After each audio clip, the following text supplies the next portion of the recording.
Greetings, everyone. Thank you for joining us this afternoon. As we continue on in our reading of the church lie and the discussion thereof, and also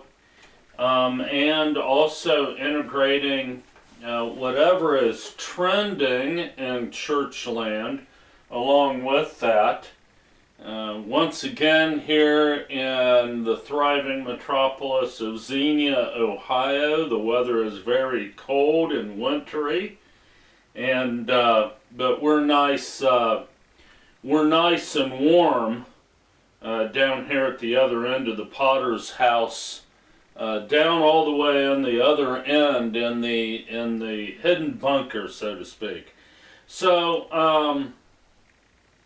We're continuing on. We're a little bit into chapter 1, and if you want to add to our boxcast this afternoon, again, go to mail at Tank Online. That's tank.online. Mail at tank.online. That's TANC.online. Or you can join us on our Facebook page and just make comments there under the live video embed. And as we discussed last night, Boxcast is going to be available on live or what they call it's internet TV or live streaming. TV, Hulu, Roku, stuff like that. And so you'll be able to, I think in some cases you already can watch us on that, on your big screen TV if you want to. Alright, so that's how you can interact with us during today's program. And we'll go to... we're already on our email looking for anybody who might want to chime in. Okay. Not saying anything there as yet. We'll check Facebook before we get going here because we've got a lot of material that we want to talk about there. Facebook seems to be a really good place to connect with people and discuss what's trending in the church. So we'll start off with big news that has hit Churchland this week, and that is, let me bring it up here. Let me see here. Let me see. Let me find it here. Okay. Alright, let's go to the link. Alright. Okay, 4 more comments. Alright, so in case you haven't heard, there was a big article that came out.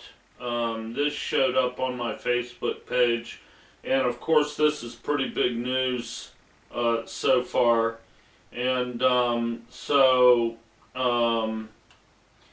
this was a big article that you can read online from the Houston Chronicle, entitled Abuse of Faith, 20 Years, 700 Victim, Southern Baptist Sexual Abuse, Southern Baptist Sexual Abuse Spreads as Leaders Resist Reforms. So, all of these pictures here, I'm assuming are the Southern Baptist individuals that were involved, and again, abuse of the faith, 20 years, 700 victims. And then you've got several pictures here of people, who were Southern Baptist pastors or leaders of some sort who have been indicted. Okay?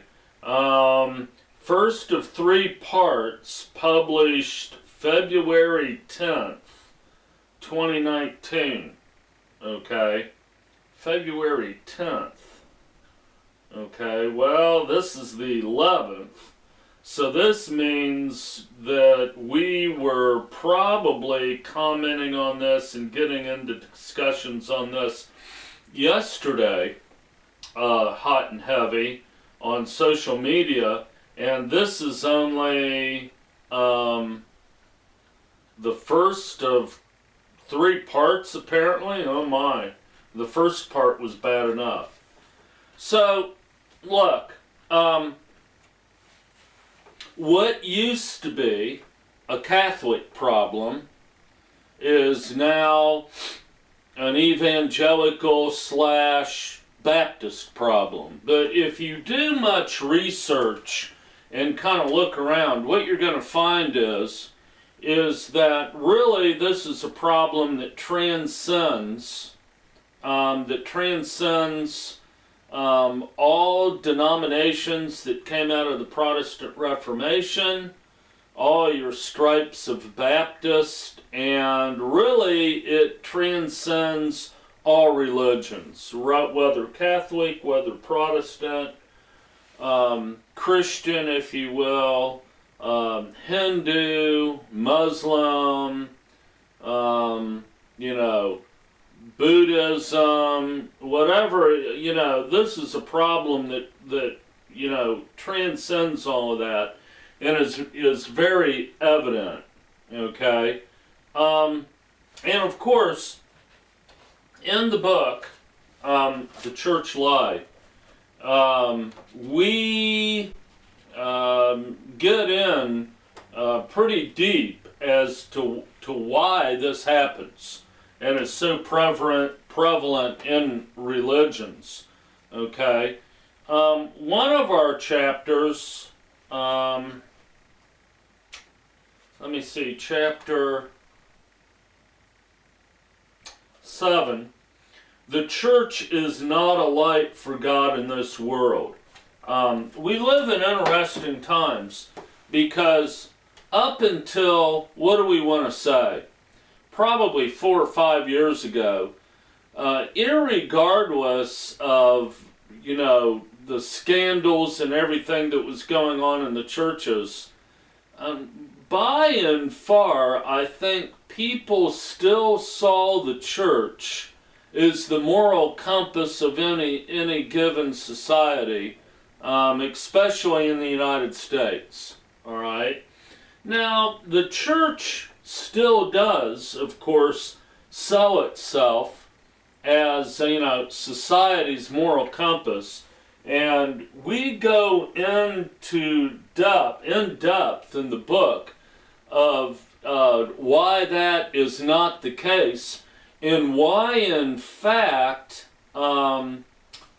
church orthodoxy, true church orthodoxy, from the beginning of the Protestant Reformation, never really professed doctrinally to be society's moral compass. Another chapter in the book, we go into how the church really kind of puts that out there, appealing to what is evident to people and appealing to everybody's God-given created conscience as like a sales pitch to get people into the church. This whole idea that becoming a Christian and being a member of the church is all about, renovation of the person, being a better person, being a good person, about real and lasting change, And of course you want to come to us into the institutional church because we represent all of that on God's behalf. Well, in the book we tell in detail why that cannot be doctrinally and functionally, all right?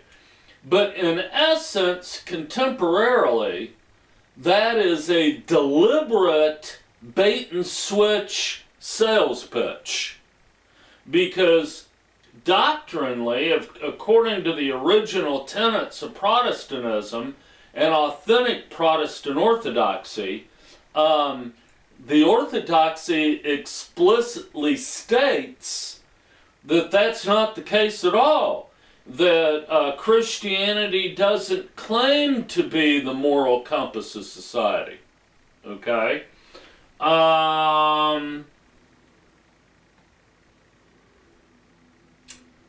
And more evangelicals are being more forthright and out in the open about that.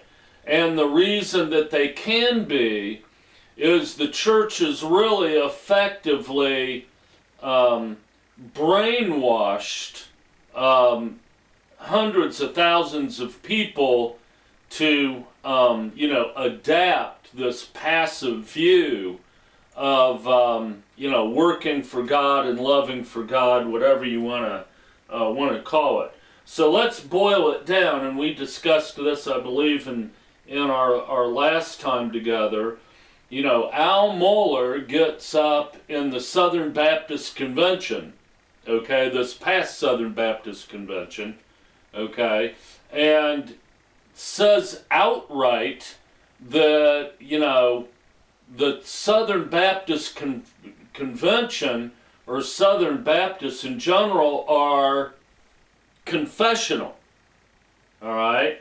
Now, if you want a real good, in-depth view of what it means to be confessional, you're going to want to buy a book by Dr. Michael Horton entitled Christless Christianity. Okay? And Michael Horton in that book gets into, in some detail and explains why church orthodoxy, really church soteriology, Protestant soteriology, has nothing to do with anything that we do, but rather what we confess. Okay? And really, why is there such a lackadaisical attitude towards all this sexual abuse and pedophilia and spiritual abuse in the church? Well, we're just all sinners saved by grace. And we're just all sinners saved by grace. It's not about what we do, it's about what Jesus has done, all right? It's all about grace, not what we do. So on and so forth.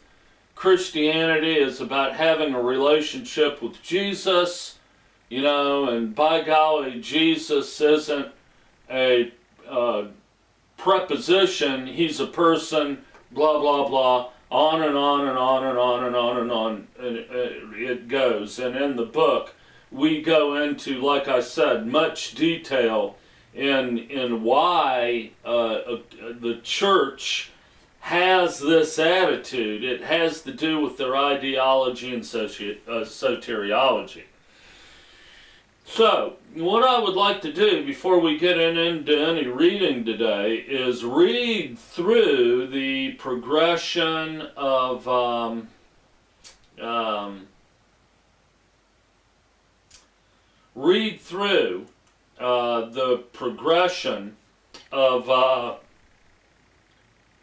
me see here.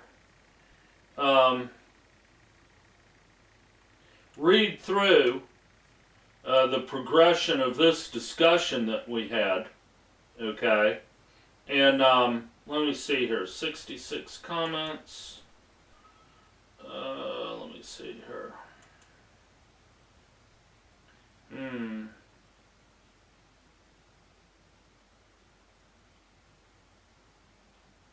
Okay. Yeah.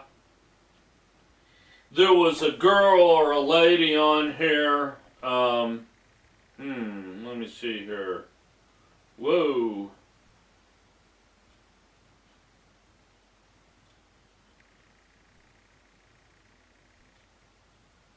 Wow.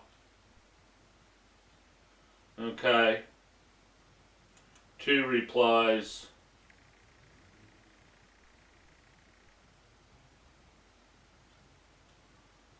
Okay.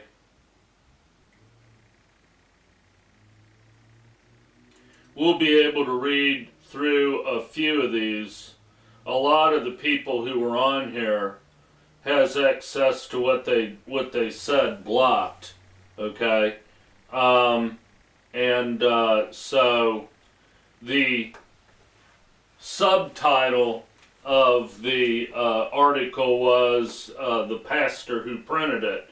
He is stating, and of course to a large degree this is true, he says, instead of playing Me Too politics, the SBC needs to be dealing with the sin in the camp.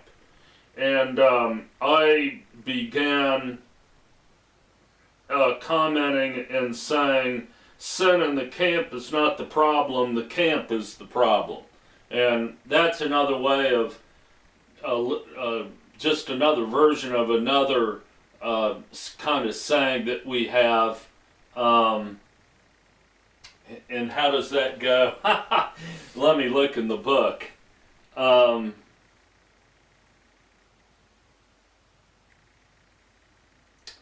me see here, let me find it. Let me go to the introduction. You'll have to forgive me, I've been in nursing school and in class doing lectures all afternoon, so the brain is kind of gone.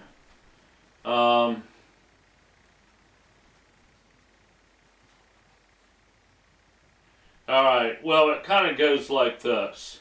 Alright, that's another way of saying the problem with church is church. Okay, the problem with church is in and of itself. Alright, let me see here, and then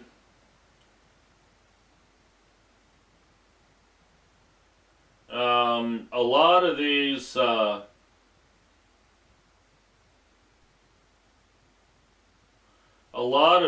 comments have been blocked or deleted, or so basically I go down here and comment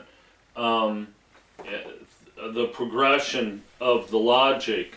A, the church is God's salvific authority on earth, and B, we are all just sinners saved by grace, which equals C, we must focus on what builds up God's salvation institution on earth, not on sin that's going to happen anyway, right? So, what we've got, a real simple way of putting it, is imagine just a wicked, vile, all beat up, nasty party bus. Alright, and I looked online for an image of a nasty, wicked party bus, and actually stumbled upon a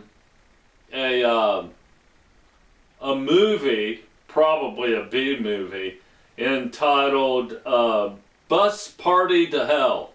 Okay?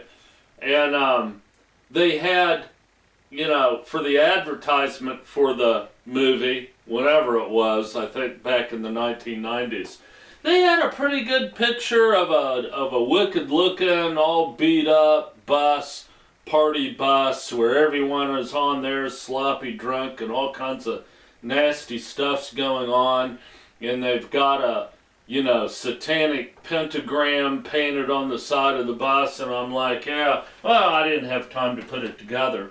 So anyway, look, as this is kind of an illustration that I used in the book as well. So you've got this wicked party bus. So imagine a pastor and his deacon going to visit somebody and trying to get them to go to church. Okay? And one thing that we also detail in the book and spend like a whole chapter on is, look, church orthodoxy is salvation by church. All right? Now, strangely, growing up in the church off and on as I did, coming to Christ in 1983 and going to church. So back in the early 80s, for the most part, and this is the intellectual profession of people even in our day, they will vehemently deny that the church or that Protestantism or Baptist believes that you're actually saved by going to church. They'll deny that. But in fact, it is specified black and white church orthodoxy / Protestant orthodoxy that the only means of salvation is in the institutional church under the authority of ordained pastors. That's orthodoxy. That's Luther. That's Zwingli. That's Calvin. That's, you name them. Okay, that is John Piper, Al Mohler, Matt Chandler, John MacArthur Jr.,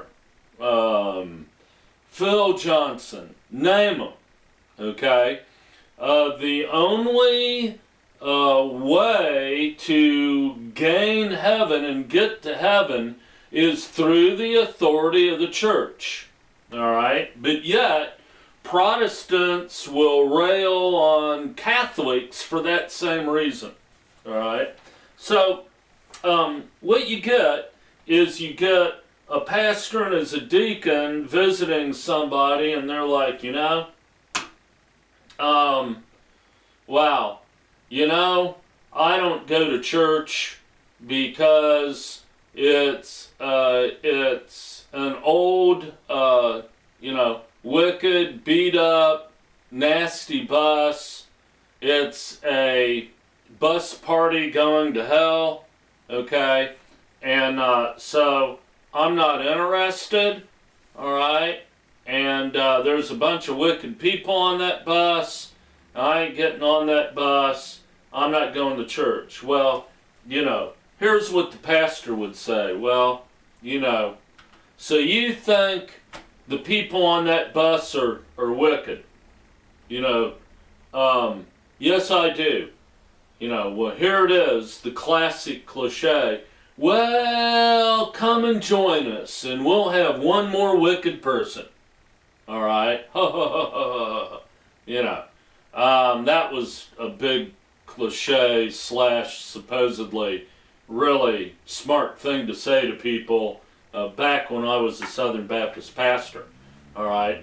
And then the deal, you would close the deal with, in essence, look, it may be an old beat up, raggedy, wicked bus that's like a, bus party going to hell. Of course, they wouldn't admit that it's going to hell.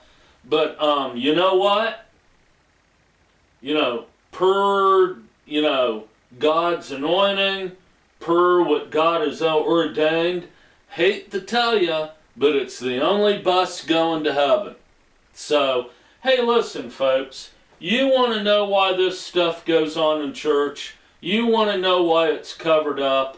You look at this article and you say, how could this possibly be going on in the church and nobody will deal with it? And you ask that? The simple answer is this, okay?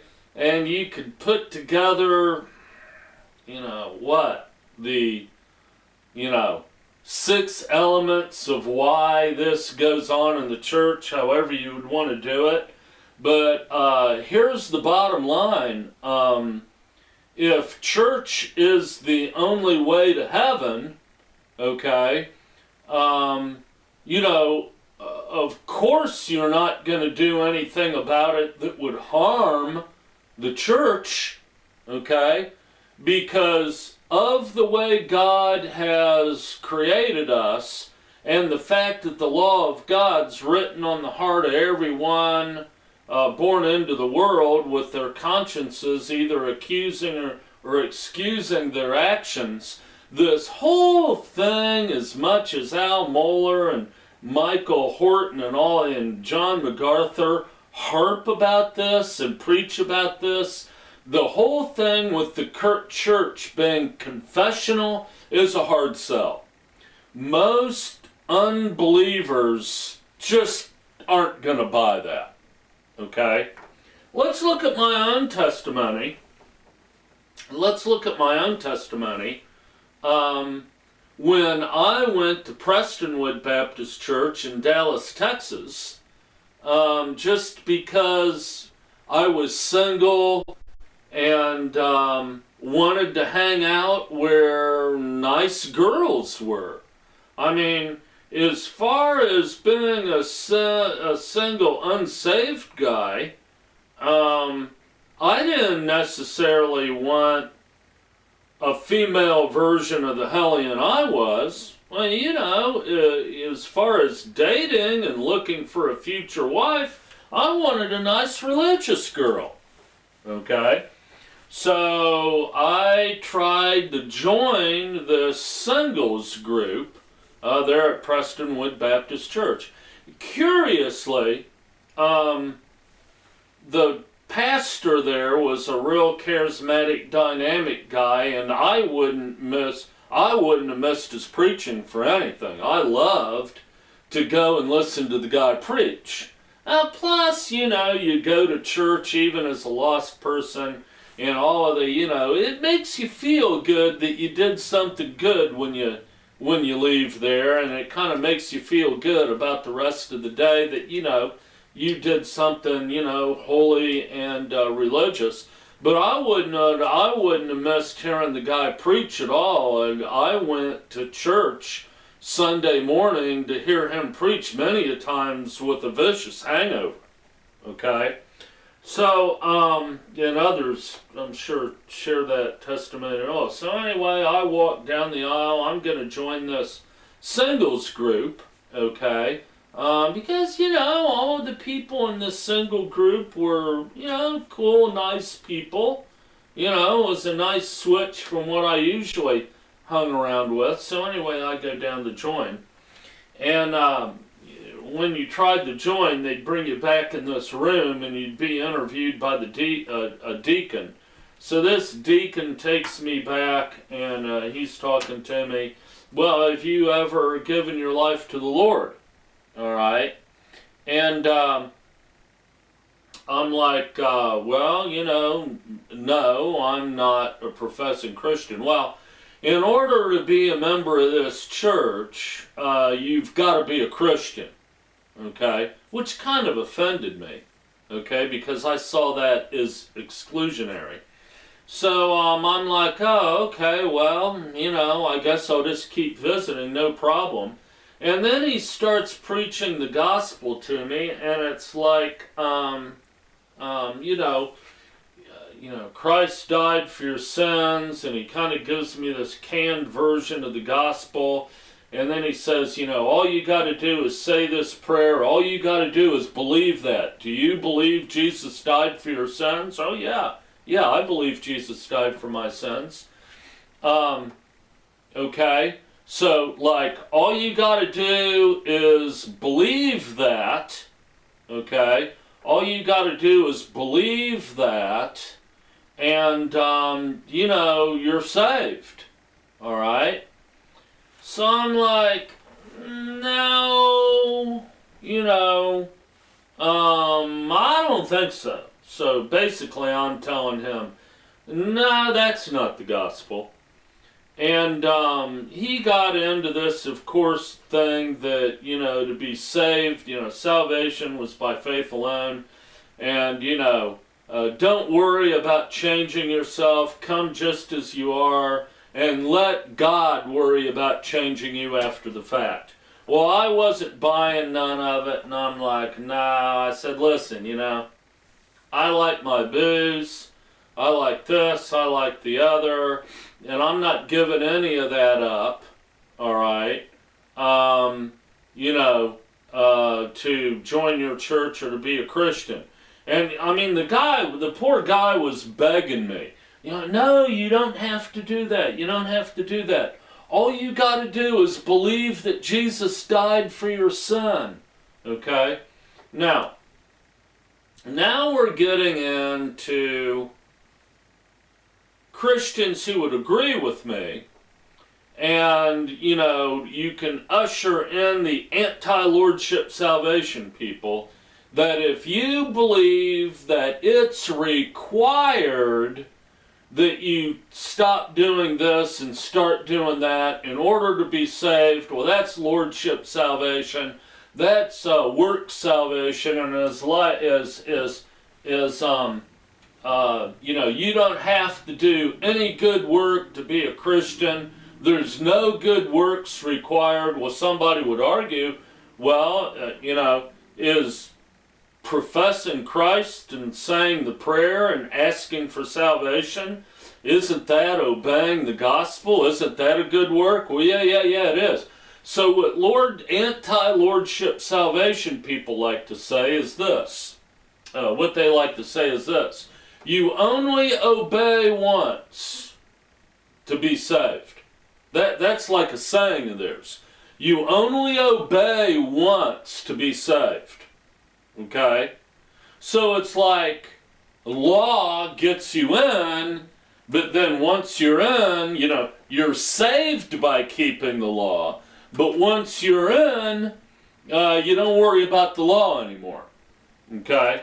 Emailing back and forth when Andy and I were in this tizzy with these anti-lordship salvation people, this was what they said. You only obey once, and then after that, it's all of Christ. It's by faith. So, how ridiculous. You're saved by the law initially, but then after that, there can't be any law. It's just, of course, it's silly. All right, so what's everybody missing in this? What everybody's missing in this is actually what I knew intuitively as a new believer. Okay? Intuitively, I knew that good works wouldn't save me. I knew intuitively that you couldn't do anything to be saved other than to call on the Lord. I knew that. All right? So why wasn't I willing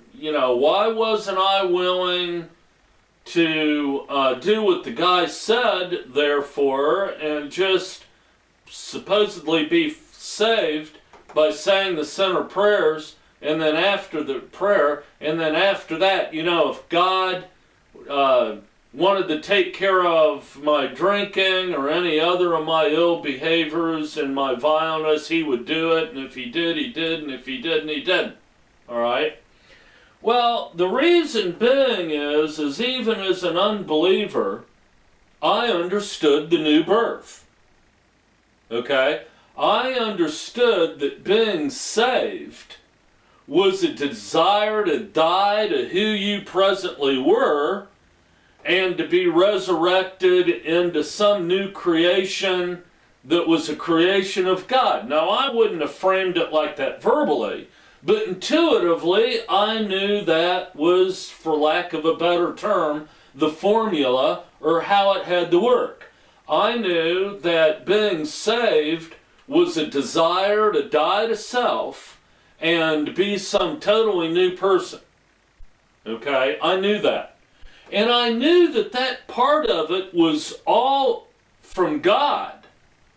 But I knew in order to be saved, you had to want that. Okay, Christ put it something like this. You know, how did he kind of put that? This is going to be heavily, paraphrased. But when Christ talked about whoever should hate his own life and take up his cross and follow me, that's not talking about the duration of your life as a new creation of Christ. That's talking about getting saved. In order to be saved, you do have to hate your own life in essence. Okay? So basically I understood all of this intuitively, and I knew that being saved meant not having to do this and having to do that and keep that law and the other law and stop doing this and stop doing that and the other. I knew that. But I did know that being saved was about being some new person. And guess what? I pretty much liked and was enjoying who I was. Okay? And a person who wants to be saved basically doesn't want to be who they are anymore. Okay? Is about what it boils down to. And they know that the new creation or the new birth, they know that it's all of God. Now, how do I know that that is what I believed and knew about the new birth intuitively? Because after I did get saved, okay, and of course as a lost person, I knew more intuitively, and I've said this before and I'll keep saying it, when you're out there witnessing to people, you've got a head start, because lost people know, you don't have to explain to everybody and give everybody the Romans Road and all this other stuff. Listen, the unsaved people know what salvation is. Okay? They know what it means to be saved. Okay? You need to fill in the blanks for them. You need to help them understand how to hang their thoughts on what they kind of already know intuitively, and give them something to hang their reason and their thoughts on. But let me tell you something, people out in the world know more about what it is to be saved than people in the church by far.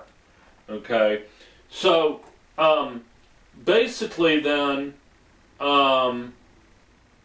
after I did get saved, and I know it was a genuine confession, and I knew what being saved meant, so not long after I got saved, I actually thought that I wouldn't sin anymore.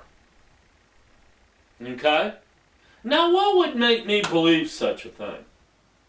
What would make me believe? Did I really believe before I gave my life to Christ that in and of myself I would have the willpower to just stop sinning? I knew better than that. Okay?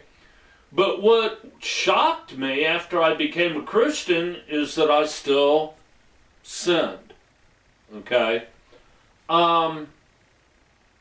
Not long thereafter, I still sinned. And I'm like, huh? What? What's going on? Because what's going on? I took this whole thing with new birth dead serious and quite literally, right? God was going to transform me to be a whole different person, and not have any evil desires, and not to want to sin and this, that, and the other. So like I'm going to the pastor and I'm going to my Christian friends saying, why do I still have evil desires? Why do I still sin? And of course they couldn't tell me. Okay? Because how church functions is according to its authentic ideology and its authentic soteriology, which is in essence that people really don't change. When you become a Christian, it's nothing more or less than we hear it all the time, justification is a what? A legal declaration. So you're really not a changed person, okay? And it's not anything about what we do as Christians, but rather what we confess. Now, what do we confess? Is that we're more wicked than you would ever dream to be. Now, Mr. Unsaved person, what makes you unsaved is the fact that you think you're okay. Alright? Yeah, you know you do some bad things here and there and screw up here and there, but the reason we know you're not saved is because you think you're alright. You think because you're not a murderer or a rapist or a serial killer that you're okay. See, what makes us saved is we know how wicked we are. We know we're nothing but sinners saved by grace. And in fact, okay, the more and more and more we perceive and realize how far we are from our Father, the more assurance of salvation we have. Okay? Because our active role as Christians is to be sin-sniffing and continually looking for that sin underneath the sin. Okay? So it's this, the dreaded cross chart. Okay? So that's what makes us saved. Okay? That's what makes us saved. So, of course, no one was ever able to explain that to me. And so I spent years and years and years, even as a pastor, shrouded in doubt and just knew none of it added up. Church orthodoxy didn't add up. So many things didn't add up. Now, for the first time in my life, things are adding up. Okay? So that is what all of that is in a nutshell. Okay? Let me see here. Let me see here if we got any. Not seeing any. See if we got any comments. Alright, let's check this. Let me see here. Doesn't look like we have anything. Okay. Now, I'm going to read a little bit further along in the book. Even though a lot of these people blocked their comments,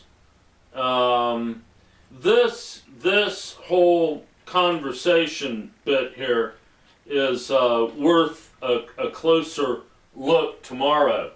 So for our last 15 minutes, we'll do some reading. So where were we in chapter 1?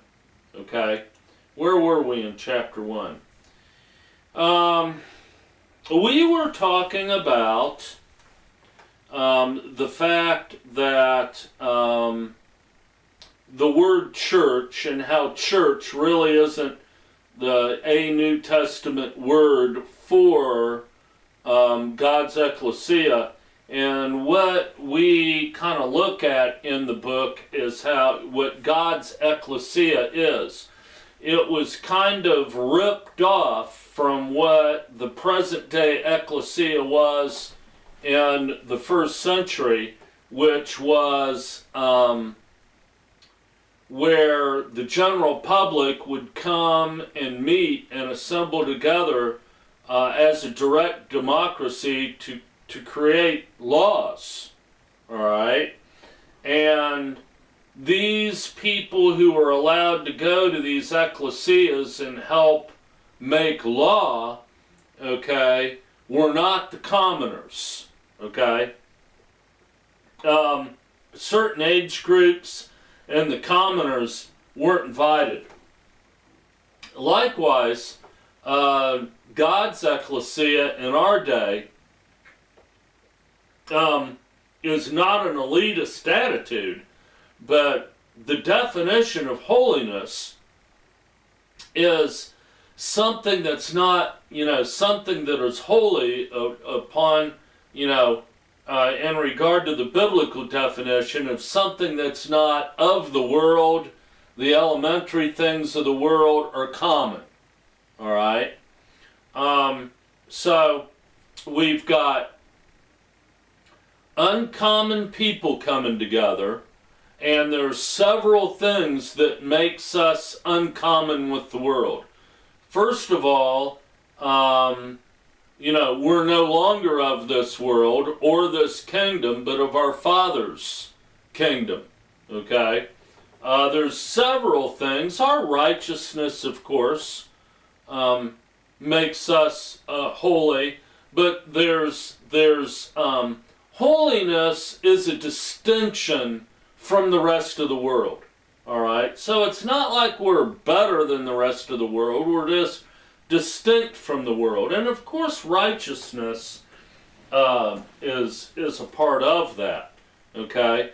So Christ's assembly is anytime his people gather in his name and encourage each other into good works and in study his word together and fellowship together. Now, what we seek to kind of establish in this chapter is that the, quote, household of God and Christ's assembly, for all practical purposes, is the same thing. And when the New Testament speaks of Christ's assembly in family terms, it's literal. All right?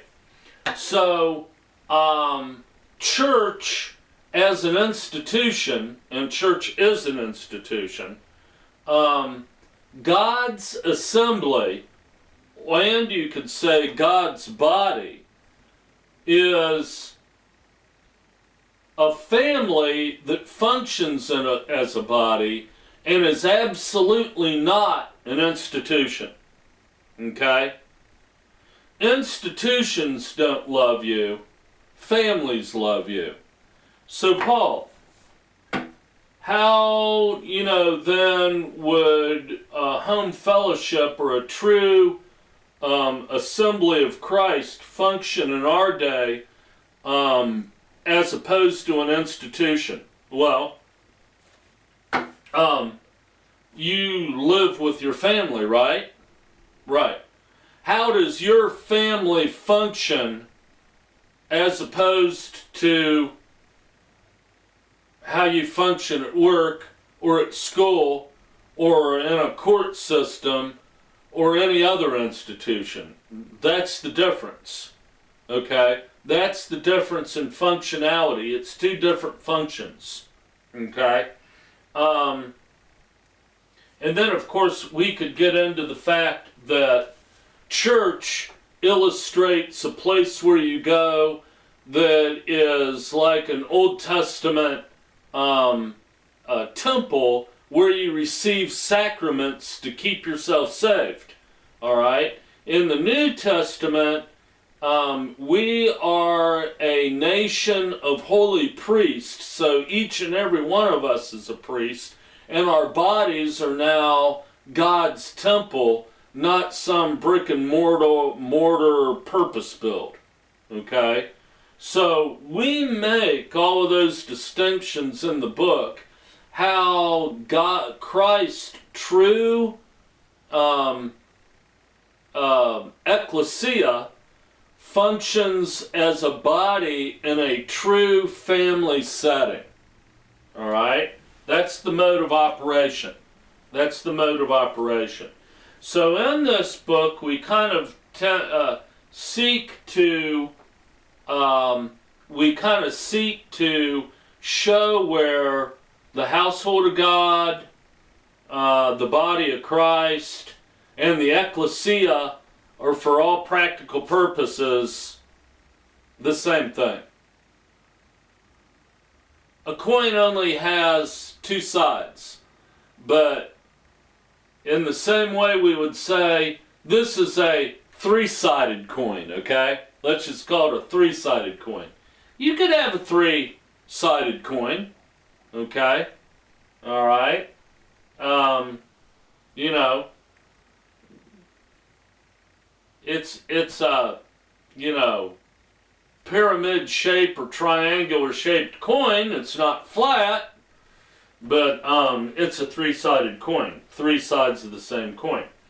All right, so the point, and we're on page 14, the point we're heading towards is this. For all practical purposes, the ecclesia of God and the household of God are the same thing. All right, and, you know, the function of these two would be as a body functions. Okay? So, I cite Galatians 6:10. All right? So then, as we have opportunity, all right? So then, as we have opportunity, let us do good to everyone. All right? Whenever we have opportunity, we should do good to everyone we have an opportunity to do good to. And especially to those who are of the household of faith. All right? And so, what we are saying is, the point we want to make in this chapter is that when you run into that word household of faith in the Bible, we're talking a literal household of God, because we're literally family, okay? Just like we are literally new creatures who are born again, and our saving faith isn't merely a perception, okay, that allows us to perceive how far we are from God, but rather perceptions, beliefs, and actions and true growing in Christ that actually brings us closer to our Father, right? Okay? And all right, and then I've got Ephesians 2:19. So then you are no longer strangers and aliens, but you are fellow citizens with the saints and members of the household oikos of God. Okay? So then you are no longer strangers and aliens, okay, to God's kingdom, that is, but we are strangers and aliens now to this world. But you are fellow citizens with the saints and members of the household of God. Okay? So you're members of God's literal households, you're saints, which means you're holy, and you're also citizens of His kingdom. Okay? And you are also part of His nations, or His kingdom, and you're all of us that are members of the body of Christ are also high priests of our own temple, which is our bodies. All right? The book goes on. In regard to Ephesians 2:19, the antonym for this whole series of words concerning house, whether master of the house or servant of the house, etc., is stranger. All right? We are no longer strangers to God's household. God's ecclesia is also His household, or literal relatives. In Acts 14:23 we find, and when they appointed elders for them in every church, with prayer and fasting, they committed them to the Lord in whom they had believed. In every church comes from Kada Ecclesia. Kada is in the distributive sense, and that's why this verse should be translated from ecclesia to ecclesia. Okay? As the same phrase is translated in Acts 5:42 and 20:20. and every day in the temple, and from Cana, house to house, they did not cease teaching and preaching that the Christ is Jesus. House only appears in the Greek text once, but is rightly translated from house to house because of kata or cat. Acts 22 is another example. How I did not shrink from declaring to you anything that was profitable and teaching you in public and from house to house. Okay? This is important to note because the word church denotes a place where one is subservient to a master or lord, whereas ecclesia is a people belonging to God's household. The fact that God's people meet in private homes is a statement regarding that truth. In other words, meeting in private homes as a family is a gospel statement, primarily referring to the new birth, by the way. Okay? Let me see here. We might have had...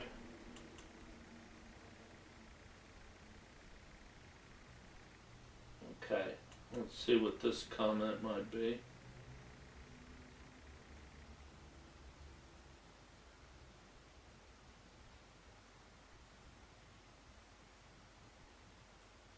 Okay.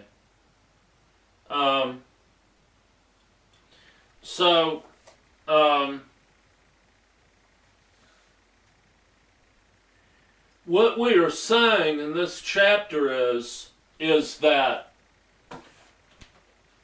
there's many reasons we meet in literal private homes with people who are a part of God's literal family and function as a body together. We meet in private homes and in home fellowships is an actual statement of our gospel. We consider it to be a gospel statement.